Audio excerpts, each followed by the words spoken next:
Hello students, पिछले video में हमने आपके पेपर सेकंड के 4th यूनिट में डाइवर्सिटी ऑफ फ्लावरिंग प्लांट्स में हम पौधे के रिप्रोडक्टिव ऑर्गन यानी जनन अंग पुष्प के बारे में डिस्कस कर रहे थे। उसी को आगे बढ़ाते हुए हम आगे की जो डिटेल्स हैं उसकी टर्मिनोलॉजी है उसको देखेंगे। हमने पिछले वीडियो में देखा था कि जो फ्लावर या पुष्प है उसके विभिन्न भागों को हमने डिस्कस किया था। पुष्प के बारे में बताया था कि वो एक मॉडिफाइड शूट है।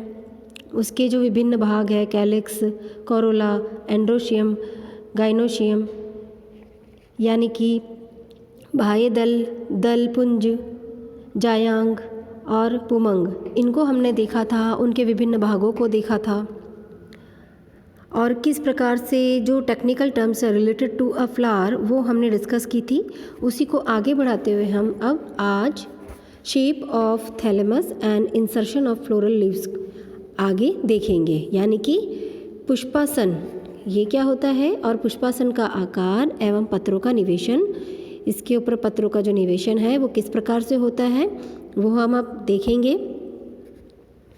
पुष्पासन के आकार के आधार पर यह चपटा यानी फ्लैट, कॉनकेव यानी अवतल, उभरा हुआ कॉन्वेक्स हो सकता है। पुष्पासन पर सभी चक्र पास पास लगे रहते हैं, किंतु कभी कभी किसी पुष्प के बाह्य दलपुंज एवं दलपुंज के मध्य का पर्व वृद्धि कर जाता है तथा ये दलधर यानी कि एंथोफोर कहलाता है। जब दलपुंज एवं पुमंग के मध्य का पर्व वृद्धि करता है तब वह पुमंगधर एंड्रोफोर एवं पुमंग और जायांग के मध्य का पर्व जब वृद्धि करता है तो वह जायांगधर गाइनोफोर कहलाता है। चित्र में आप देख सकते हैं जायांगधर। कुछ पुष्पों में पुष्पासन अंडाशय के भीतर की ओर वृद्धि कर लेता है तथा कार्पोफोर कहलाता है। पुष्पासन पर पुष्प पत्रों के निवेशन के आधार पर इन्हें निम्न भागों में बांटा जा सकता है। पुष्पासन जो है फ्लावर का आसन, जिसे हम सामान्य भाषा में कह सकते हैं कि पुष्पासन यानी पुष्प का आसन, यानी कि पुष्प की एक आधार है जहाँ से सारे जो ऑर्गन जो है ओरिजिनेट होते हैं, वो आधार है। इसके आधार पर थैलेमस के आधार पर जो पौधे ये फूल है, पुष्प है, उनको निम्न भागों में बांटा जा सकता है। यानी पुष्पासन पर पुष्प पत्रों के निवेशन के आधार पर इन्हें निम्न भागों में बांट सकते हैं। सबसे पहले है जायांगधर यानी कि हाइपोगाइनस। हाइपो का मतलब होता है नीचे की ओर स्थित होना और गाइनस का मतलब होता है गाइनोशियम यानी जायांग। जब पुंकेसर दल व बाह्य दल पुष्पासन पर जायांग से नीचे स्थित अतः जायांग ऊर्ध्ववर्ती हो सुपीरियर, तो ऐसी जो स्थिति है वो हाइपोगाइनस कहलाता है। यानी कि जब पुंकेसर दल व बाह्य दल ये सब पुष्पासन पर जायांग से नीचे की ओर स्थित हो तो ऐसी स्थिति हाइपोगाइनस कहलाती है। और जो ओवरी है या गाइनोशियम है वो ऊपर हो इन सब से, तो ये जो स्थिति है वो हाइपोगाइनस फ्लावर की कहलाती है। इसका एग्जाम्पल है पिटूनिया। फिर है परिजायांगी पेरीगाइनस। पुंकेसर दल व बाह्य दल पुष्पासन के कप समान आकार के किनारों पर स्थित हो, यानी कि न नीचे न ऊपर, इसके आधार के साथ ही संलग्न हो। जायांग कप के केंद्र में स्थित अतः अर्ध ऊर्ध्ववर्ती सेमी सुपीरियर, ऐसा पाइजम में होता है, पाइजम से टाइफम में। जायांगोपरिक एपीगाइनस, एपी मतलब ऊपर, गाइनस यानी गाइनोशियम के ऊपर। पुंकेसर दल व बाह्य दल कपनुमा संरचना के ऊपर की ओर स्थिति जायांग कप के मध्य में समेकित अतः जायांग अधोवर्ती, ऐसा सूरजमुखी में होता है। तो ये तो थी पुष्पासन के आकार के अनुसार पुष्प पत्रों का निवेशन। यानी कि थैलेमस पे जो फ्लावर्स के जो पार्ट्स हैं वो किस प्रकार से लगते हैं, ऊपर या नीचे या इसके आधार के साथ ही संलग्न होते हैं, वो हमने देखा।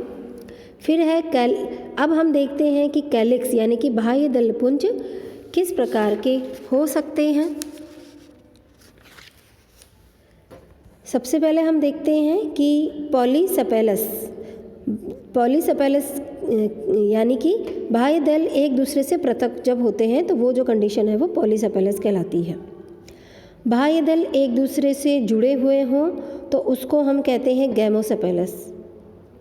जब जुड़े हुए हों तो जुड़ने से ये घंटाकार यानी कि जैसे कि गुड़हल, नालवत जैसे कि धतूरा, द्विओष्ठी जैसे कि तुलसी आदि रूप ग्रहण कर लेता है। जब ये दल्ग के रंग का होता है तब दलाभ पेटलॉइड कहलाता है।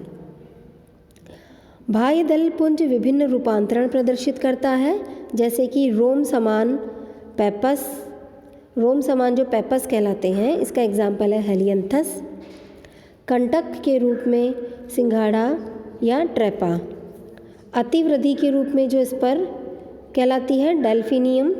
पुष्प खिलते ही जब बाह्य दल पुंज गिर जाता है तो आशुपाती यानी कैडुकस कहलाता है। इश्कोलॉजिया में ये इसी प्रकार का पाया जाता है।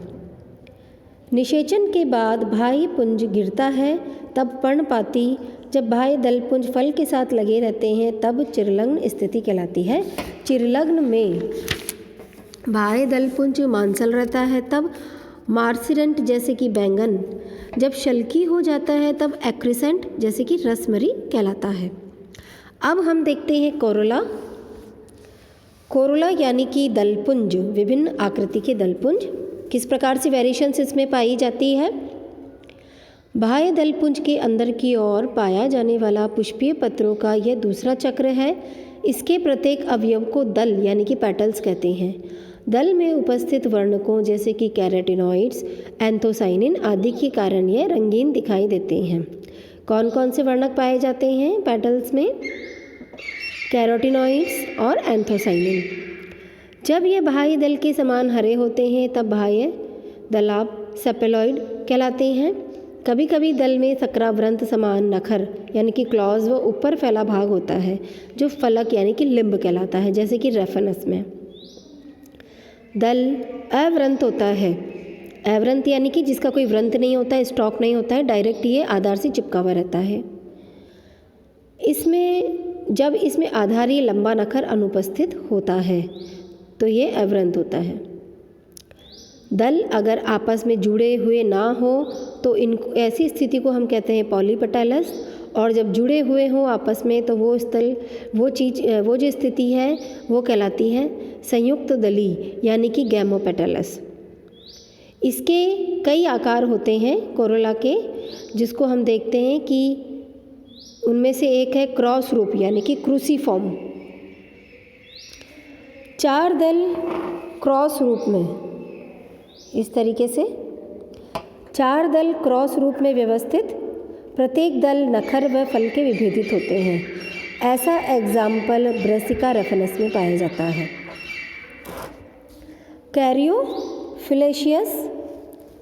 कैरियोफिलेशियस जब 5 दल नखर व फलक युक्त होते हैं, दल फलक नखर के समकोण पर स्थित होते हैं। साइलिन इसका एग्जाम्पल है। फिर है गुलाबवत रोजेशियस।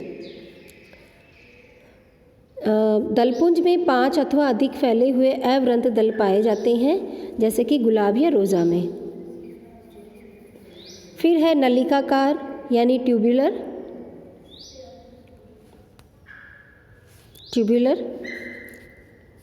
दलपुंज नलिका के समान होता है। इसका व्यास आधार से शीर्ष तक समान रहता है।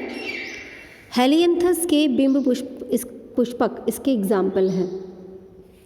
घंटाकार या बेल शेप्ड। दल के जो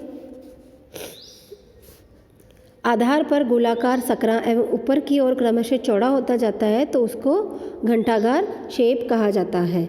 ये स्थिति घंटाकार शेप की होती है। रस भरी फाइलेसिस इसका एग्जाम्पल है। फिर है लिग्युलेट या जीभाकार, जैसे कि हम इसमें देख सकते हैं।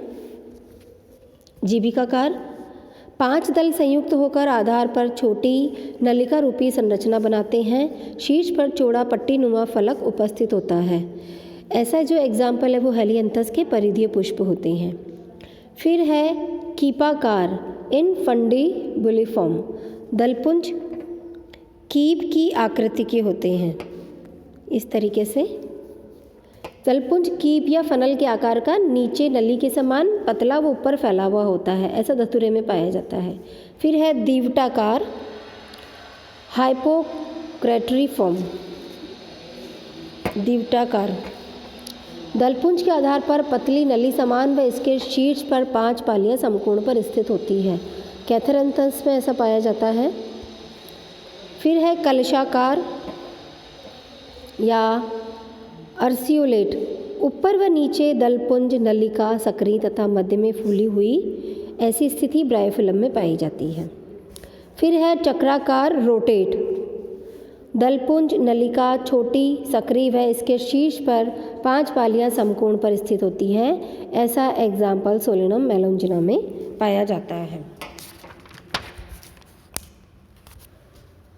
मटरकुलीय यानी कि पैपिलियोनेशियस 5 स्वतंत्र दल तितलियाकार निम्न भागों में विभाजित। ये देखिए आप चित्र में आप देख सकते हैं। तितलियाकार निम्न भागों में विभाजित रहती है। एक पश्च पोस्टीरियर दल सबसे बड़ा ध्वज वैक्सिलम व स्टैंडर्ड कहलाता है। 2 पार्श्व दल पंख की तरह व 2 अग्र दल एंटीरियर पेटल्स जुड़कर नावाकार होकर नौतल कील और कैरिना का या फिर कैरिना का निर्माण करते हैं। कि जो नीचे के कील, विंग्स और स्टैंडर्ड ये भाग इसके रहते हैं। फिर है बाइलेबिएट द्विओष्ठी। संयुक्त 5 दल का ऊपरी भाग 2 भागों में बटा रहता है। पश्च ओष्ठ पोस्टीरियर लिप में अधिकतर 2 व अग्र ओष्ठ एंटीरियर लिप में 3 दल होते हैं। साल्विया इसका एग्जाम्पल है। फिर नेक्स्ट जो एग्जाम्पल है वो है पर्सोनेट। इसमें द्विओष्ठी दलपुंज में दोनों ओष्ठ समान या आसपास एक दूसरे के चिपके रहते हैं जिससे मुंह बंद हो जाता है। ऐसा एग्जाम एंटीराइनम में पाया जाता है। तो ये तो थे कोरोला के वेरिएशंस की दलपुंज जो है किस किस प्रकार से व्यवस्थित रह सकता है। अब हम देखते हैं कि aestivation of calyx and Corolla यानी कि बाह्य दलपुंज व दलपुंज का विन्यास कि दोनों आपस में किस प्रकार से विन्यासित रहते हैं, थैलेमस पे किस प्रकार से लगे रहते हैं। कलिका अवस्था में बाह्य दलों का अथवा दलों का आपस में संबंध पुष्प दल विन्यास कहलाता है। तो हम देखते हैं सबसे पहले है कोर स्पर्शी यानी कि वेलवेट। इस तरीके से कोर स्पर्शी यानी कि कोरों को स्पर्श करते हुए जब बाह्य दल या दल के अवयव एक दूसरे को छूते हों पर ढकते ना हों, केवल छूते हों, जैसा कि आपको ए वाला जो चित्र दिखाई दे रहा है वो इसी प्रकार से है। इसी स्थिति को कोर स्पर्शी या वेलवेट कहा जाता है। फिर है ट्विस्टेड व्यावर्तित। बी जो स्थिति है वो इसी प्रकार की है। जब पुष्प पत्रों में एक सदस्य का किनारा पास वाले दूसरे सदस्य के किनारे को ढके, ओवरलैपिंग होते हुए पर पूरा ओवरलैपिंग नहीं, केवल एक ही मार्जिन ओवरलैप हो रहा है, एक तो हो रहा है और एक कर रहा है दूसरे को, एक के ऊपर एक। कोर छादी या इम्ब्रिकेट या कंटोर्ड सी जो है वो इसी तरीके से है। इसमें पुष्प पत्रों का एक सदस्य बिल्कुल बाहर, एक अंदर व शेष व्यावर्तित रूप में विन्यासित रहते हैं। व्यावर्तित से मतलब है एक हिस्सा बाहर एक अंदर की ओर, जैसा कि दिखाई दे रहा है आपको चित्र में। सी जो है वो है कोर छादी, इम्ब्रिकेट या कॉन्टोर्टेड है जिसमें एक तो पूरा अंदर है, एक पूरा बाहर है और जो 2 या 3 जो बचे हैं वो व्यावर्तित है। फिर है आरोही कोर छादी असेंडिंग इम्ब्रिकेट। इसमें पश्च दलपथ सबसे बाहर की ओर, अग्र दलपथ अंदर व बाकी 3 व्यावर्तित रूप से विन्यासित रहते हैं। फिर नेक्स्ट है अवरोही कोर छादी। अवरोही कोर्च छादी यानी डिसेंडिंग इम्ब्रिकेट। 5 दलों में पश्च दल सबसे बड़ा, पार्श्व 2 दलों को ढकता हुआ ये दोनों पार्श्वदल अग्र की ओर के 2 दलों को ढकते हैं। ये जो स्थिति है वो डिसेंडिंग इम्ब्रिकेट कहलाती है। फिर है क्विंशियल यानी कि पंच की। जो डी है वो इसी का एग्जाम्पल है। इसमें 2 पुष्प पत्र बाहर व 2 अंदर व 1 अंदर बाहर अथवा व्यावर्तित रूप में विन्यासित रहते हैं। फिर अब हम देखते हैं कि इसके मॉडिफिकेशंस क्या क्या हो सकते हैं। तो ये तो था कोरोला, किस तरीके से एस्टिवेशन हमने देखा था। मॉडिफिकेशन, पेटल्स जो है दल अतिवृद्धि का निर्माण करते हैं जो स्पर कहलाते हैं, जैसे कि डेल्फिनियम व एक्विलीजिया में। दल के कंठ थ्रोट में कभी कभी कुछ अतिवृद्धियाँ रोम, शल्कों आदि के रूप में पाई जाती है। यह किरीट यानी कोरोना कहलाती है, जैसे कि नीरियम या थेवेशिया में। तो बच्चों ये तो थे कैलिक्स, कोरोला और फ्लावर्स का एस्टिमेशन, थैलेमस का वेरिएशन कि थैलेमस पे जो पौधे फ्लावर्स के जो पार्ट्स हैं वो कैसे व्यवस्थित रहते हैं, ये था। अब आगे के जो वीडियो में हम इसमें एंड्रोशियम और गायनोशियम की वेरिएशंस और प्रकार भी बताएंगे कि किस प्रकार से व्यवस्थित रहते हैं। ओके, थैंक यू बच्चों।